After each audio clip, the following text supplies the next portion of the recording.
Shalom, shalom, boa tarde. Hoje nós estamos no dia 26 de novembro do ano 2021, pelo nosso calendário gregoriano. E pelo nosso calendário judaico, estamos hoje no dia 22 de Kislev, do ano 5782. Neste ano já estamos com 81 dias transcorridos, ok?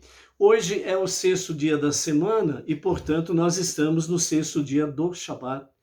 Ao pôr do sol de hoje, nós adentramos no sagrado dia do Shabat. Então, desde já, a você, sua família, sua casa, as comunidades Benenor, um Shabbat Shalom, com muita luz divina, muita presença de Hashem, para santificar as nossas vidas, as nossas casas, famílias, as nossas comunidades, que estejamos aí constantemente à luz dos seus olhos, à luz da sua Torá, à luz dos seus mandamentos, as 7 leis universais, para que nós possamos constantemente estarmos vivendo realmente à luz desta santidade. E que nós possamos, compartilhar aonde formos, aonde estivermos, aonde pudermos ir através dos meios tecnológicos, como disse o nosso Rebbe Menachem Mendel, precisamos aproveitar a tecnologia, a sua modernidade, para fazer com que a escuridão venha a brilhar. Então, obviamente, que nós possamos assim o fazer, ok? Hoje, então, vamos ver aí a nossa gota de sabedoria do nosso Rebbe Menachem Mendel para o dia de hoje, muito propício para o nosso sexto dia da semana e uma preparação para o Shabat. Então, veja bem, hoje o nosso Rebbe Menachem Mendel, ele nos fala sobre o que diz o Talmud babilônico, com referência, com certos detalhes, envolvendo realmente a vida do Rabi Akiva. Então, vamos lá. Em suas viagens, o Rabi Akiva, ele levava sempre consigo um jumento para carregar a bagagem, um galo para acordá-lo de manhã cedo e um lampião para poder estudar à noite, Trazendo isso, então, para a modernidade, Um jumento seria, então, o veículo, o carro, ou o ônibus, ou o avião, para carregar a sua bagagem, Um galo, que é o despertador, seja um despertador convencional, ou o celular, que também tem a função despertador. E um lampião para estudar à noite, ou seja, praticamente todo lugar que se vá tem energia elétrica, então o lampião representa essa questão aí, Porém, o Rebbe sempre comentava sobre esse ponto, que isso contrasta com o costume da atualidade, em que as pessoas se preocupam em levar o cartão de crédito e não esquecer a escova de dente, Então, a preocupação do Rabi Akiva era diferente, ok? Então, nesse breve comentário do Rebbe, o que ele quer dizer é o seguinte, Não que você esqueça o cartão de crédito e a escova de dente, Que aí é questão de higiene pessoal e cartão de crédito, pagamento, Mas, essencialmente, que não nos esqueçamos para onde vamos o estudo da Torá. Isso que é o fundamental, ok? Então, de acordo com o nosso Rebbe, pelo Talmud babilônico, então há uma história do Rabi Akiva que os sábios contam e que diz assim: o Rabi Akiva era um grande sábio que ensinava, entre outras coisas, que tudo o que o Todo Misericordioso faz é para o bem.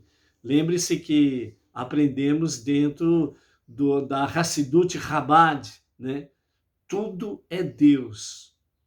Deus é tudo. Ou seja, o Rabi Akiva estava dentro desse escopo dizendo e ensinando, Tudo que o Todo Misericordioso faz é para o bem. Certa vez, o Todo Misericordioso dispôs que Rabi Akiva chegasse a uma cidade murada tarde demais, quando os portões já estavam trancados.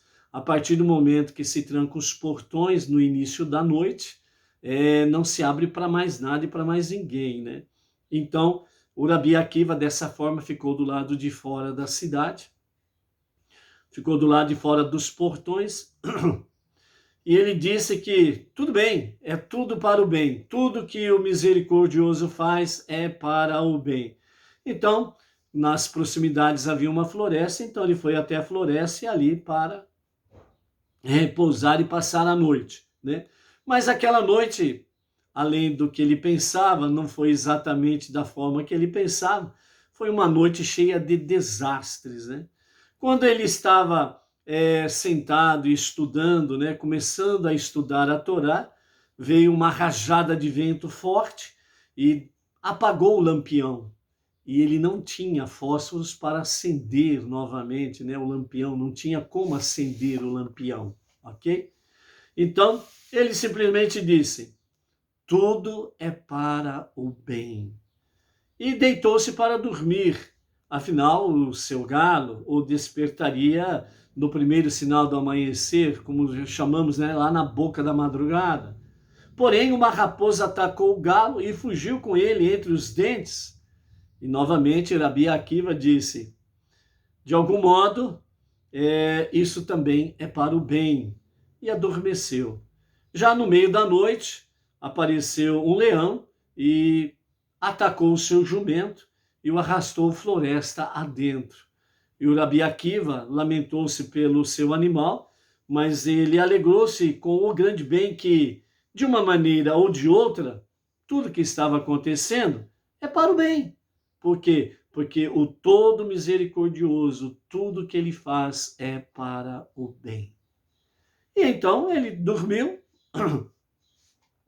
e dormiu profundamente, acordou além do horário, né? Não tinha o galo para despertá-lo no primeiro raiar do dia, então acordou mais tarde do que de costume, né? O despertador não estava ali para despertá-lo, né? Estava sem despertador, né? Então acabou perdendo a hora. Bom, ele então levanta e vai em direção então aos portões da cidade. Então quando ele vai, ele olha e vê que realmente da cidade estava saindo grandes fumaças, né? Em vários lugares. Então ele percebeu que aquela cidade tinha sido saqueada e incendiada. Então ele disse, veja, tudo foi para o bem. Se eu tivesse dormido entre muros, ou seja, se ele tivesse chegado antes dos portões se fecharem, ele teria pernoitado dentro da cidade. E, obviamente, estaria à mercê daquela situação. Se o meu lampião tivesse ficado aceso e o galo tivesse cantado ou o jumento relinchado, eu teria sido alvo para os saqueadores que atacaram a cidade. Ou seja, se o lampião tivesse permanecido aceso, os saqueadores perceberiam que havia uma luz no meio da floresta. Então eles iriam ver o que se tratava. Obviamente, o Rabi Akiva ficaria à mercê dos saqueadores. Se porventura o galo cantasse, a mesma coisa, chamaria a atenção dos saqueadores. A mesma coisa seria com o jumento. Se ele relinchasse, chamaria a atenção dos saqueadores, eles iriam adentrar naquela floresta para ver o que estava acontecendo. E o Rabi Akiva seria uma vítima dos saqueadores. Então, vejam bem, disse o Rabi Akiva, veja, tudo foi para o bem. Ou seja, a grande lição que nós temos aqui, que o nosso Rabi, Menachem Mendel, o nosso Rebbe, mestre, professor, traz para nós aqui, é que nós não podemos, de forma alguma, nos abatermos por algumas coisas negativas que acontecem na nossa vida, aparentemente. Parece que tudo vai mal, tudo vai para o pior e que nós vamos realmente entrar abismo abaixo. Então, o que o Rabino traz para nós aqui, nos ensinamentos do Rabi Akiva, o nosso Rebbe Menachem Mendel, ele quer mostrar para nós que antes de falar qualquer coisa negativa ou colocar a sua confiança em Deus, a sua fé em Deus em dúvida, diga apenas, tudo o que o Todo Misericordioso faz é para o bem. Não reclame, não veja de forma negativa, não permita que a terra abra sua boca e te leve para baixo, para o abismo. Simplesmente, diante das adversidades, tudo o que o Todo-Poderoso faz é para o bem. E confie. Por isso disse o Rebbe em outra ocasião, né? Mantenha sua fé, sua confiança em Deus e mantenha a calma. Por quê? Porque tudo o que o Todo Misericordioso faz é para o seu, para o meu, para o nosso bem. Ok? Baruch Hashem. Numa próxima oportunidade, vamos trazer aqui, né, uma história também, né, que o Talmud traz para nós, do mestre do próprio Rabi Akiva. Vimos aqui uma lição do Rabi Akiva e tem uma lição preciosa, uma história preciosa, maravilhosa, do mestre do Rabi Akiva, do Nahum de Gamzu, né? Que Gamzu era uma localidade, né? Que também significa até isso, né? Então, Gamzu, até isso. Então, aí, numa próxima oportunidade, vamos trazer essa história, esse fato verídico que muito nos fortalece na nossa emuná e no nosso bitachon, nossa fé e nossa confiança em Deus. Ok? Baruch Hashem? Então, estamos no nosso sexto dia. Então, a nossa sexta leitura está no capítulo 39 de Bereshit, verso 7, e vamos até o verso 23 na nossa sexta leitura da nossa paraxá semanal, a nona paraxá, Vayeshev, e ele habitou. Estamos aqui, né, na continuidade da história de Yosef, José, na casa de Potifar. Vimos aí ontem na nossa aliá que Potifar, ele comprou dos midianitas que tinham comprado do ismaelitas Yosef. E Potifar, ele quando comprou Yosef, segundo os comentários de Rashi, ele comprou Yosef devido à sua beleza física, que ele tinha, uma grande beleza física, né? Então a sua beleza era notável. E Potifar, ele comprou, né, Yosef com segundas e péssimas intenções, né? Onde ele queria praticar realmente atos de homossexualidade com Yosef. E aí Deus agiu de uma forma rápida e Potifar, ele ficou impotente, ele perdeu todo o desejo sexual. E dessa forma, então, ele passou a ser conhecido como Potifera, porque Potifera significa aquele que está manco, aquele que está aleijado, né? Aquele que está mutilado, né? Então, aquele detalhe, né? Ele se sentiu tudo isso, porque ele perdeu repentinamente todo e qualquer apetite sexual, ok? Então, dessa forma, também Potifera, ele vislumbrou, discerniu, né? Que realmente Yosef, ele tinha alguma coisa a mais, além da sua beleza física. E aí ele percebeu que realmente o Deus de Yosef capacitava ele de forma muito sábia para se comportar, agir, falar e etc. e tal. Então ele colocou, né, Yosef como administrador, mordomo, fiscal geral, contador e companhia limitada e etc., para cuidar de tudo na sua casa, dos seus negócios, tudo ficou sob a responsabilidade de Yosef. A única coisa que Potifera pediu para ele é para não comer do pão dele. O meu pão você não come. E o nosso Rashi, ele explica, né? Aquilo que Potifera estava se referindo era exatamente a sua esposa. Ou seja, tudo você põe a mão, tudo você administra, menos a minha mulher. Então, resumidamente, era isso daí. ok? Então, dessa forma, né, Iosif começou a trabalhar, a administrar, e Deus foi dando prosperidade, mais prosperidade em tudo que ele fazia. E todos os negócios de Potifera realmente foram se multiplicando, né? Então, em tudo, riquezas, posses, criação de gado e etc e tal, Potifera se multiplicou nos seus bens, né?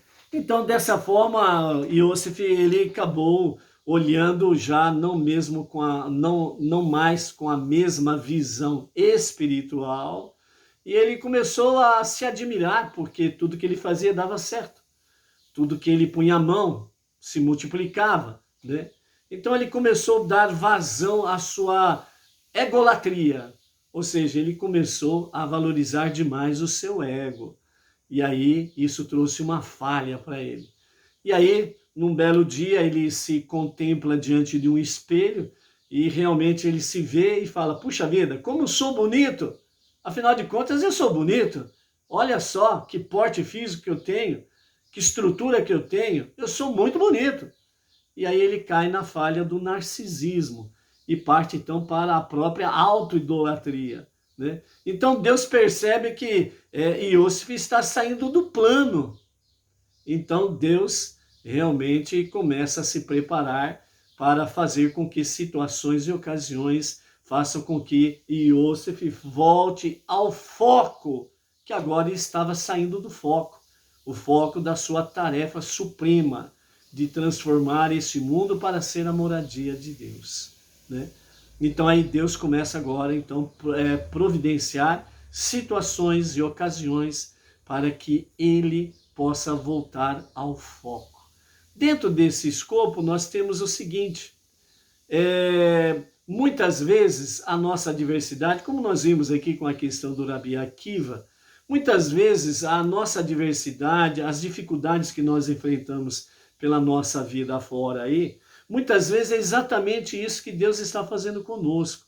Ele está nos possibilitando de voltarmos ao foco da nossa tarefa suprema, que é transformar o mundo para ser o lar de Deus, a moradia de Deus.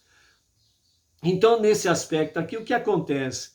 Muitas vezes nós começamos a sair do foco, então Deus ele providencia situações, ocasiões, fatos, acontecimentos e por aí afora, etc., para que nós possamos voltar ao foco. Então, por isso, realmente, quando o Rabi Akiva, é o que nós aprendemos aqui, com o ensinamento de hoje do nosso Rebbe Menachem Mendel, então, quando o Rabi Akiva dizia: tudo o que o todo misericordioso faz é para o bem, é nesta visão que nós precisamos focar. Então, as nossas dificuldades, adversidades e companhia limitada, e etc., certo?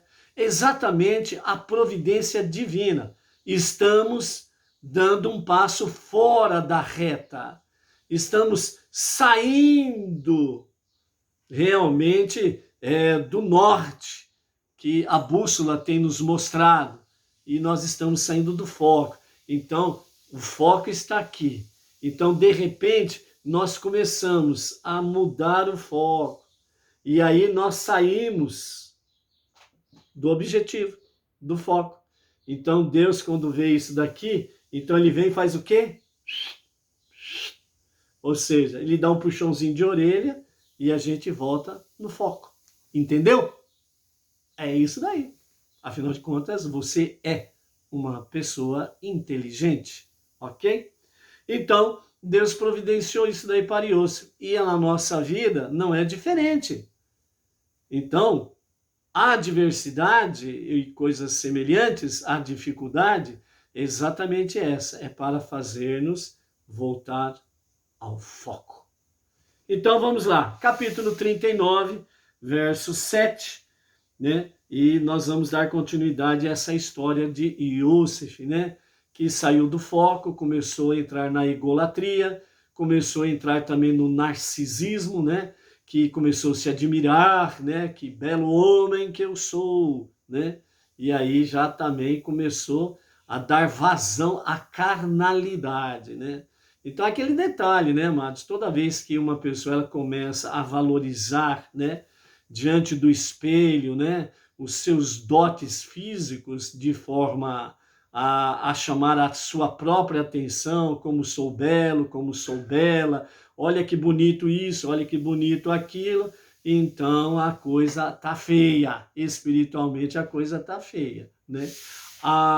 Quando o Salomão, né, ele nos fala em Provérbios que a alegria do coração, a nossa alegria interior, ela formoseia o semblante, significa que não é uma questão de uma beleza física que tem que chamar a atenção das pessoas. É essa beleza interior que tem que resplandecer no nosso rosto. Não a semelhança de Moshe, obviamente, porque só Moshe é só Moshe.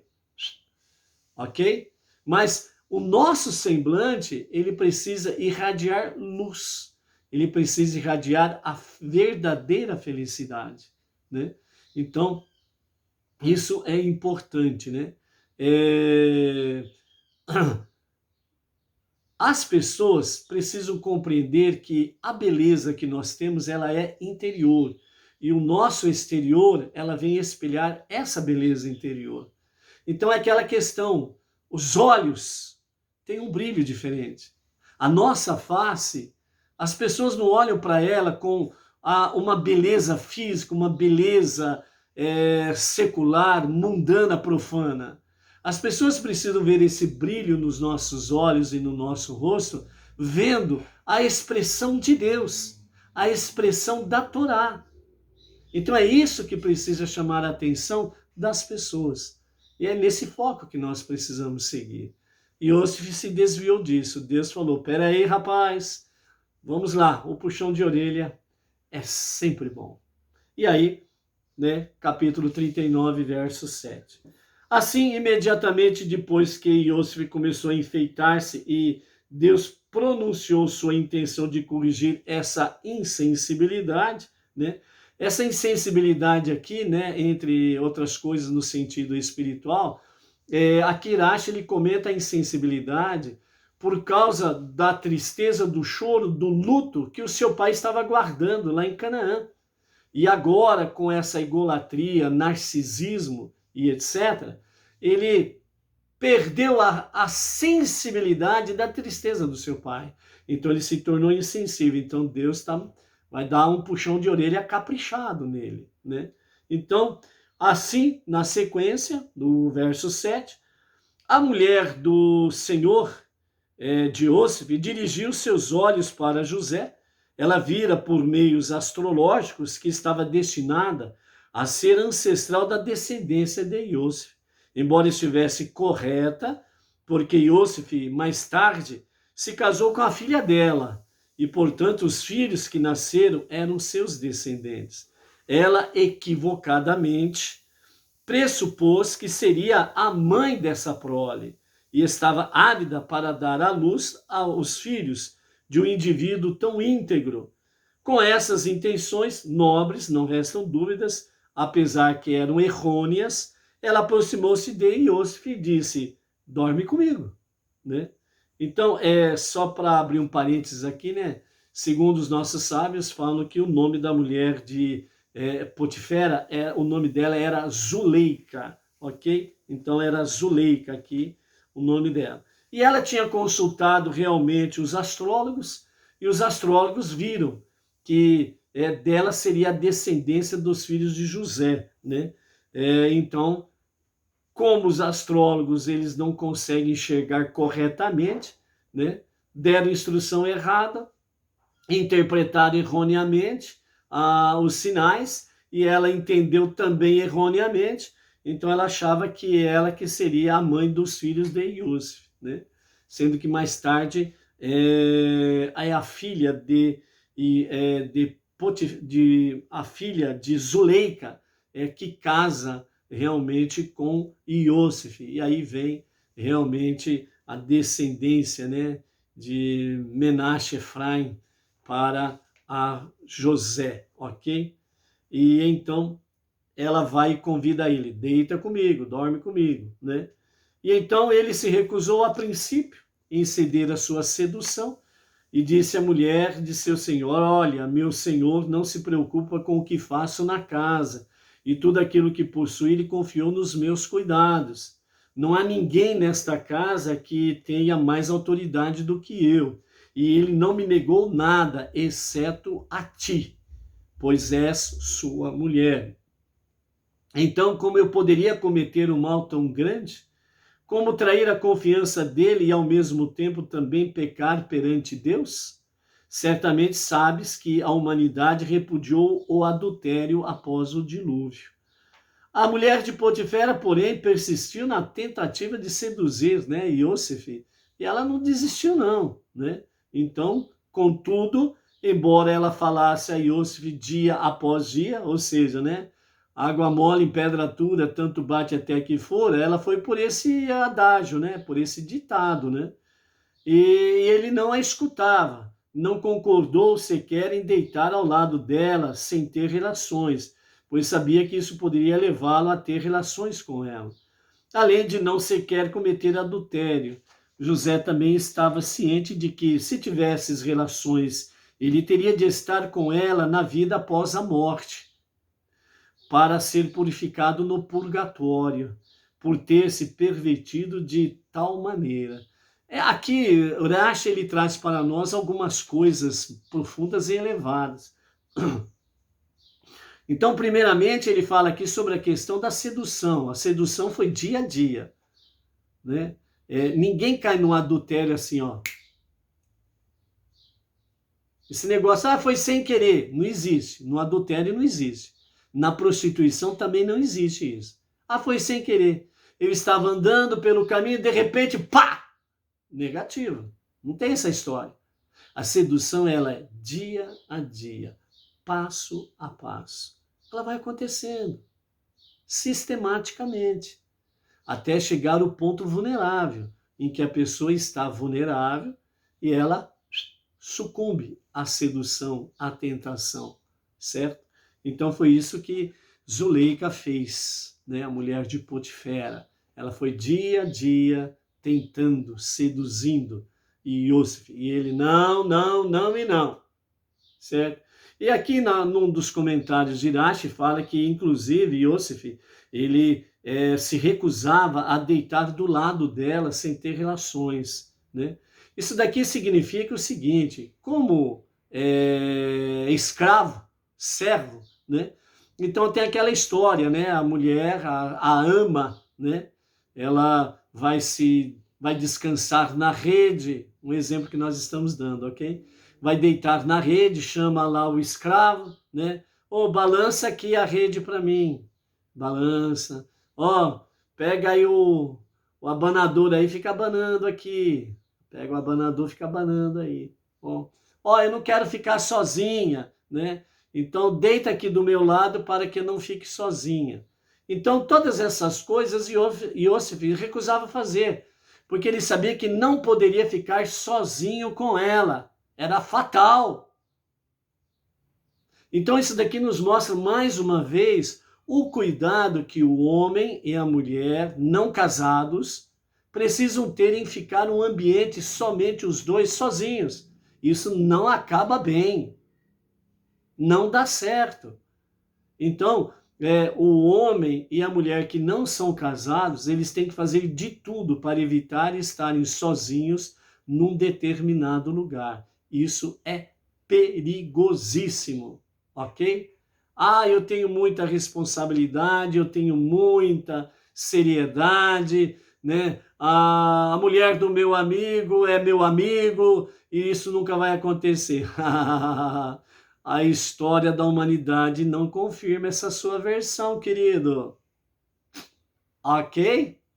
Isso daí é desculpa para estar sozinho com alguém que você botou o olho e pensou que não devia. Entendeu? É uma realidade. Então, são ensinamentos que o nosso Rashi traz para nós aqui. Continuando, aqui Rashi ainda nos fala que Iosif tinha conhecimento que se ele adulterasse com Zuleika, mulher de Potifera, ele sabia que teria que, junto com ela, passar pelo purgatório. O que significa isso? Passar pelo purgatório, passar pela purificação.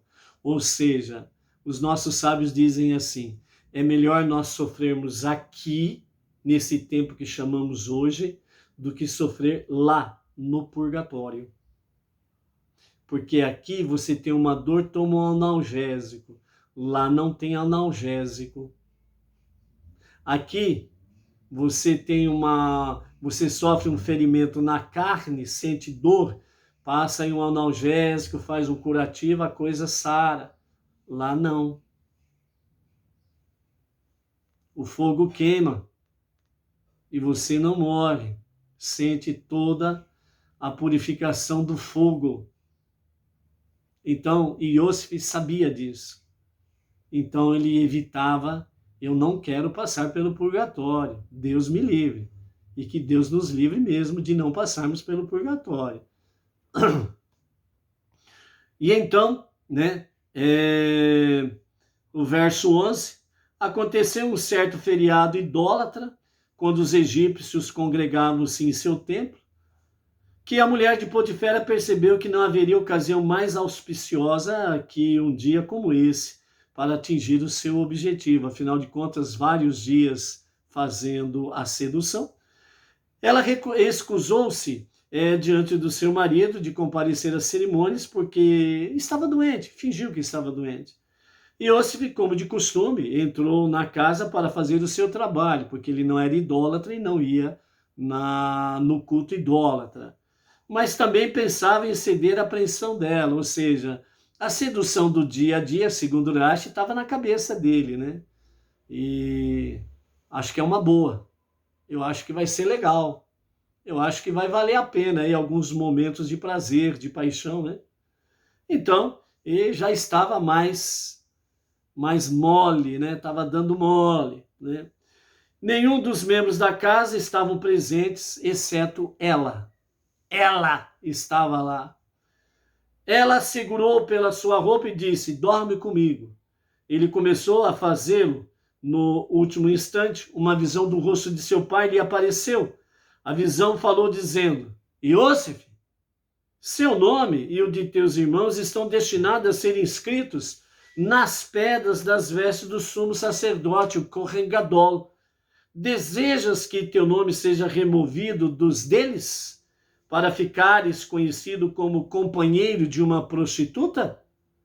Ouvindo isso, ele enfiou os dedos no chão, a fim de conter a sua paixão, e o seu sêmen, milagrosamente, foi lançado através das suas unhas. Quando ele se pôs a fugir, ela agarrou sua roupa, que deslizou e caiu, pois os trajes egípcios não eram firmemente presos ao corpo.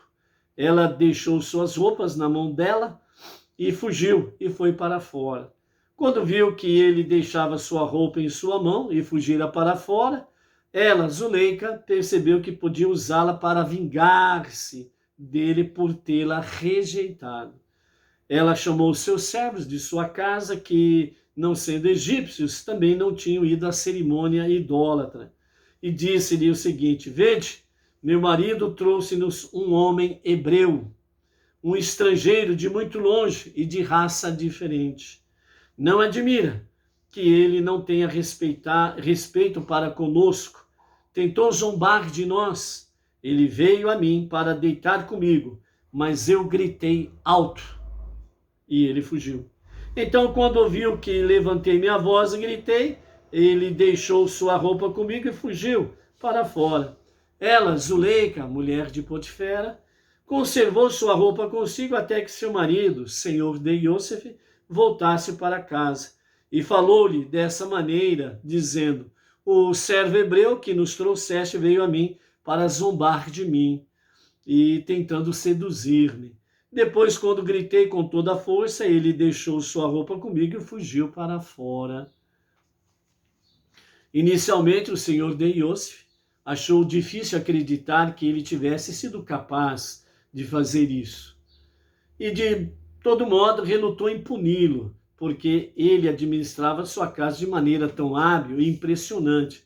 Porém, mais tarde, quando seu senhor teve relações conjugais com a sua mulher Zuleika, e escutou as palavras de sua mulher, que então lhe falou dizendo: teu servo me fez isto que você está fazendo, que está me fazendo agora. E ele ficou furioso. E então o senhor de Iosif, que além de ser açougueiro-chefe, ele também era responsável pelo cárcere real. Prendeu e colocou no cárcere onde os prisioneiros do rei eram encarcerados. E ele permaneceu nessa prisão. Esse escândalo virou tema de fofocas. Deus esteve com Iosif e o fez querido entre os detentos. Ele também fez o diretor do cárcere favorecê-lo. O diretor do cárcere pôs sob a responsabilidade de Iosif todos os presos que estavam na prisão, e tudo que era feito ali se fazia sob a orientação de Iosif. O diretor do cárcere não conseguia achar defeito em nada que estava sob a responsabilidade de Iosif, porque Deus estava com ele, e Deus concedia-lhe sucesso em tudo que fazia. Aqui então nós encerramos a nossa sexta aliyá. Ou seja, então aí, amados, nós estamos vendo o perigo da sedução. Deu margem, alimentou, acontece. E no momento em que Iosif iria consumir, ou consumar, melhor dizendo, o seu ato, então ele teve naquele momento, pela permissão divina, a visão do seu pai, do rosto do seu pai Yaakov. E disse a ele, ó, você quer que o teu nome seja retirado da pedra, né, do Urim e Tumim, do Kohen Gadol, onde o seu nome dos seus irmãos estarão lá inscritos? E então, nesse momento, voltou realmente vamos dizer assim, a verdadeira mentalidade de Iosif, e ele fugiu, né? E aí então a mulher de Potifera prepara todo a armadilha, né? Prepara o seu álibi, né? Porque foi rejeitada. E foi rejeitada, ela ficou muito nervosa com isso, né? E aí ela fala para os seus escravos, depois seu marido chega, fala para ele, e a princípio Potifera não acredita, né, aquela história, né? Porque ele conhecia muito bem Iosif. Ele sabia também a mulher que tinha, não é verdade? Então ele não puniu imediatamente, né? Mas aí, mais tarde, quando ele estava tendo o seu relacionamento íntimo com a sua esposa, ela então começou, né, ser um trovão na cabeça de Potifera, né? Ela começou a ser aquele zangão na orelha de Potifera, né? Ó, o que você está fazendo, ele fazia. Ó, o que você está fazendo, ele também fazia. E aquilo lá deixou grandemente irado Potifera e ele mandou para a prisão. E quando ele chega na prisão, ele já cai na graça do carcereiro, e o carcereiro coloca ele ali para administrar tudo. E o carcereiro vê que tudo dá certo, nada dá errado. E ele procura ver alguma conduta que venha testificar aquele boato todo. E ele fala, pô, não tem defeito no cara, então é invenção, armaram para ele. E é uma realidade, né, amados? Nós conhecemos a história da humanidade, né? Realmente, quando você está andando certo, corretamente, você trabalha honestamente, tem aqueles que não gostam que você trabalhe honestamente. Tem aqueles que não gostam que você trabalhe de forma correta. Então, o que eles procuram fazer? Eles procuram armar um jeito de tirar você do jogo.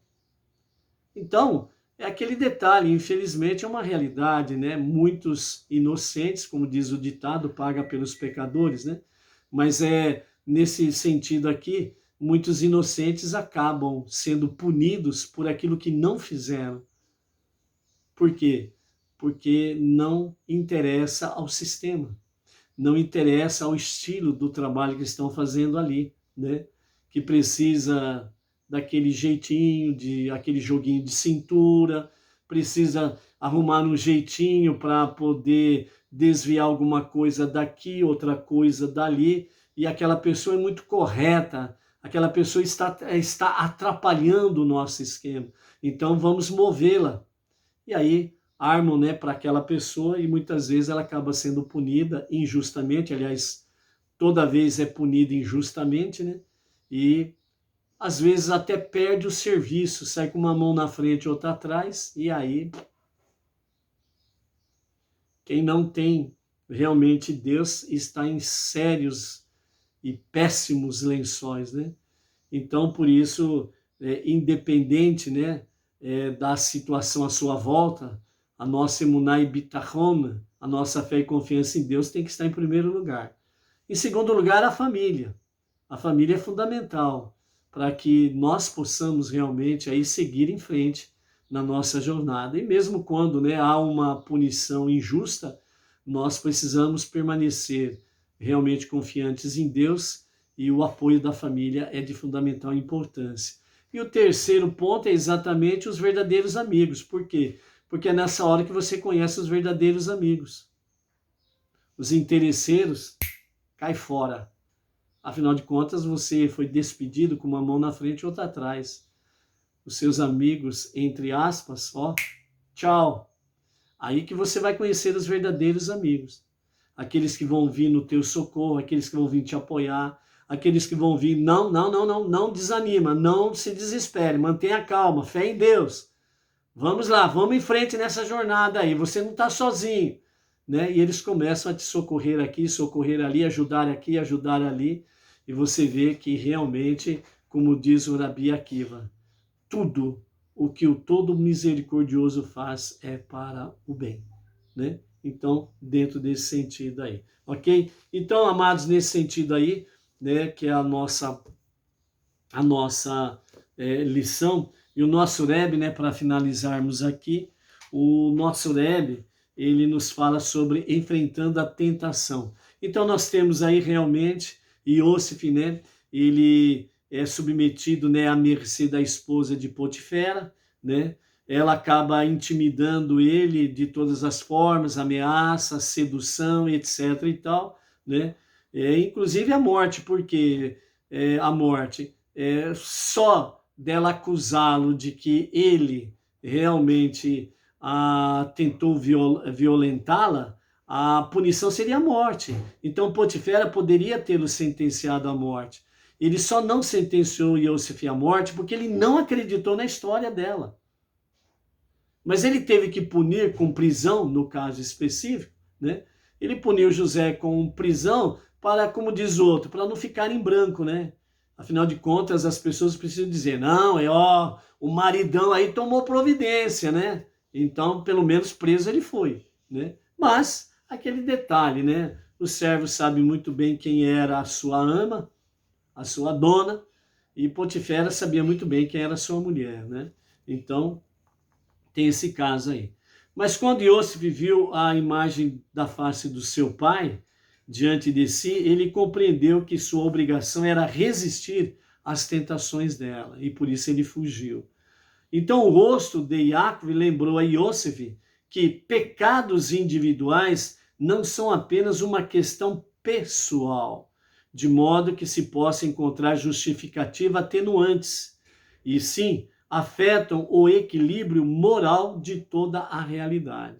Então, uma coisa aqui que o Rebbe Menachem Mendel traz para nós é que nós precisamos ter consciência de que o meu pecado não diz simplesmente a mim, não afeta somente a mim. Então, nesta lição de Iosif, o nosso Rebbe Menachem Mendel, ele quer chamar-nos a atenção para dizer o seguinte: tome cuidado, porque o pecado que você cometer pode afetar não somente você. Se ficasse somente em você, beleza. Você vai pagar o pato e acabou. Mas não, o teu pecado, ele vai afetar você, vai afetar a sua família, vai afetar a sua comunidade, vai afetar a sua cidade, vai afetar o seu estado, vai afetar o seu país, vai afetar o mundo, vai afetar o cosmos. Uau! Você já pensou nisso? Não, né? Tem gente que não pensa, infelizmente, Muitos não pensam sobre esta realidade. E aqui o nosso Rebbe Menachem Mendel quer nos mostrar exatamente esta realidade. Se o nosso mal prejudica, afeta até o cosmo, o nosso bem, diz o nosso Rebbe, ele faz a mesma coisa, só que no mínimo em dobro, para o bem, para o seu bem, para o bem da sua família, da sua comunidade, da sua cidade, do seu estado, do seu país, do mundo e do cosmo. Por isso, nós somos exortados a realmente fazer com que a luz que há em nós faça brilhar a escuridão. Continuando, o Rebbe diz assim ainda: quando nos confrontamos com a tentação de pecar, podemos nos convencer de que ninguém vai ficar sabendo disso, ou de que isso seria tecnicamente justificável, ou de que sucumbir à tentação seria só um revés temporário e que depois poderíamos nos arrepender e nos desculpar e assim por diante. Então, muitas vezes a pessoa, ela banaliza a sua fé. E nós que estamos no movimento Bnei Noach, nós precisamos tomar cuidado com isso. Nós que já temos uma experiência anterior da idolatria, do mundo religioso, superficial lá fora, nós sabemos muito bem o que é banalizar a fé. Então nós temos essa experiência. E por isso, quanto maior é a nossa experiência, graças a Deus, maior também é o nosso amor para com Deus que nos resgatou, para com os seus mandamentos, para com as 7 leis universais. A nossa preocupação realmente para que o nosso meio não seja banalizado, não haja a venda de facilidades e por aí afora vai. Não tem problema. Esse é um perigo que nós enfrentamos, né? Quando certas pessoas ou certos emissários falam assim, não esquenta a cabeça com o teu pecado, não. Não tem problema. Você confessa a Deus, se arrepende aí, né? Nós não podemos banalizar a nossa fé monoteísta. Nós não podemos banalizar o pecado. Porque ao banalizarmos o pecado, nós estaremos cedendo facilmente à tentação. Então é isso que os ensinamentos Chabad querem trazer para nós. Por isso, somos exortados a servir a Deus com inteligência, para termos o equilíbrio com o coração no nosso serviço a Deus, na nossa vodá a Deus, e não banalizarmos. Nós não podemos banalizar a nossa vida espiritual. É isso que é o foco. Então, quando alguém começa a te oferecer facilidade, isso significa que essa pessoa está banalizando a tua vida. Ele não está dando importância para a tua vida. Tanto faz você ir para baixo, para cima, ele não está nem aí. Ele tem segundas intenções. Então, cuidado. Vender facilidade é banalizar a sua vida, é banalizar a fé, é banalizar a santidade e os mandamentos de Deus com as 7 leis universais. Então, cuidado com isso daí. Então, nesse sentido aqui, o nosso Rebbe Menachem Mendel diz, nesses momentos, nós devemos visualizar a imagem de Yaakov e lembrar que nossos atos não são ações individuais meramente isolados no tempo e no espaço. Ou seja, não tem problema. Eu resolvo os meus problemas. Não tem problema nenhum. Eu estou a fim de fazer tal coisa, eu sei que é errado, eu sei que é pecado, mas eu vou fazer. Depois eu peço perdão. Depois eu faço uma de tzedakah e beleza. E aí, o que acontece? Está tudo resolvido. Isso chama-se banalizar Deus. Ou seja, de Deus não se zomba. De Deus não se zomba. Korah zombou de Deus. De que forma? Zombando da autoridade de Moshe e Arão. Então é isto que nós precisamos aprender, viver e praticar. Não deixe que alguém venha banalizar a tua vida e a tua fé. E cada vez mais fortalece a tua fé e a tua confiança em Deus. Ou seja, diz o nosso Rebbe, visualize a imagem da face de Yaakov. E lembrar que nossos atos não são ações individuais meramente isoladas no tempo e no espaço. Nossos atos têm ramificações cósmicas. Eles podem provocar danos ou trazer a cura para o mundo inteiro. Ou seja, dentro desse aspecto aqui, o que o Rebbe quer mostrar para nós, que nós podemos trazer sérios danos ao mundo inteiro, ou podemos trazer grande cura para o mundo inteiro. Depende como você decide sobre a sua vida, sobre a sua fé e confiança em Deus. Portanto, não banalize a sua vida, nem a sua fé e nem Deus. Boa reflexão, um excelente Shabbat, e que possamos adentrar nesse Shabbat com essas reflexões e possamos sair muito mais fortalecidos, que nós possamos contemplar a face de Yaakov e sermos luz no nosso dia a dia. Shabbat Shalom. Até amanhã.